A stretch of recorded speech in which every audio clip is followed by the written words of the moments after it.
If you aren't doing these 3 things every day, then you're needlessly sapping your energy from your body.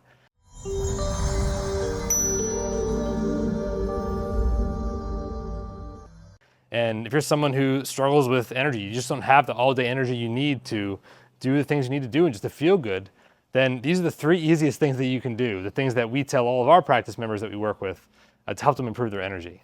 And so number 1 is frequent movement. And so movement helps beget more energy.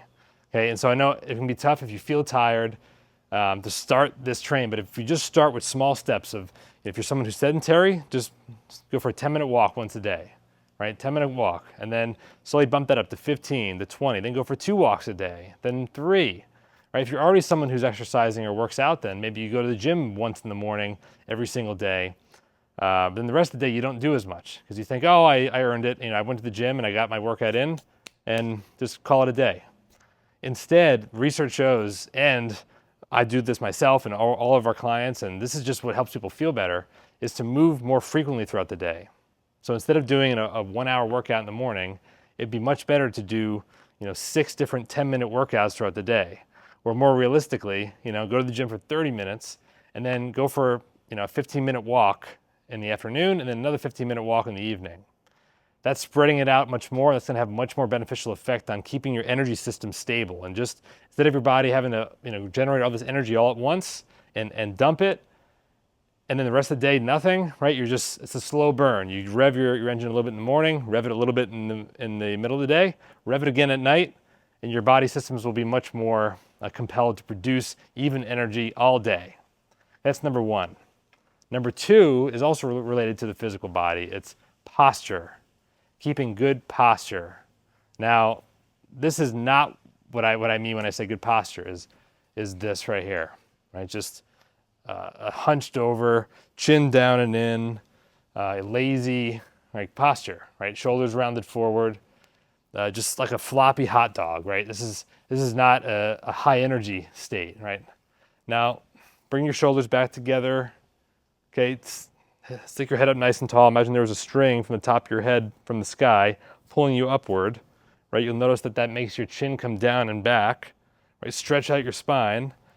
Again, you rolled your shoulders down and back. This is a power posture. This is a high energy posture, a posture that will give you more energy at least. It's certainly not going to make you more tired. Okay, and so standing like this, strong, I don't mean strong like tensing your muscles, but just open, right? So that your energy pathways can move, right? That's how energy easily moves through the body, is when you're standing with good posture. The third and final thing is food intake, is choosing the foods that will help your body produce more energy and not make you more tired. And so now part of this is eating enough protein and enough fat. Protein and fat. So these are the sources, the food sources of energy that give your body the most stable energy, the most even mood, the most even focus, versus eating carbohydrates. Now, I'm going to tell you here how to use carbohydrates strategically, because imagine you had a fire, right? The protein and the fat, those foods are like the logs on a fire, the big logs. I'm talking about like avocado and coconut oil and meats or eggs or turkey, all those foods that are rich in protein and fat.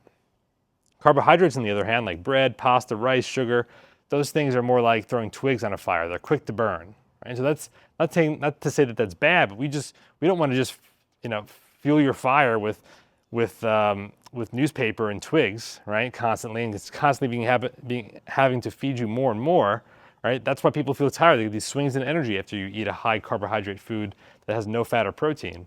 You're going to feel that burst of energy, but then it's going to fall away, right? Fat and protein-rich foods, those are the ones you want to have as the base of your meal, every meal, and then you add the carbohydrate-rich foods in sparingly as you need to, right? When you feel a little dip in energy, sure, have a little bit of carbs, have an apple or some grapes or a piece of bread or whatever, okay? So something that'll give you a little boost.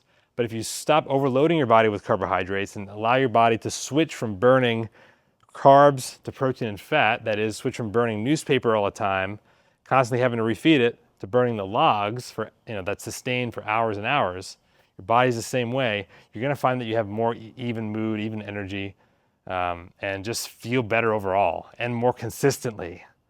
Okay, so if this is helpful, like, subscribe to the video, because we're coming up with more helpful tips like this all the time, right? We're putting out multiple videos a week, helping you regain control over your life and your energy, because if you don't have all day energy right now, then you're missing out. And we want you to feel like all the other women that we work with feel, which is just, they feel confident and great and just, free to do the things that they want to do. Okay, so imagine that, how that could feel. Again, like and subscribe for more, and we'll see you in the next one.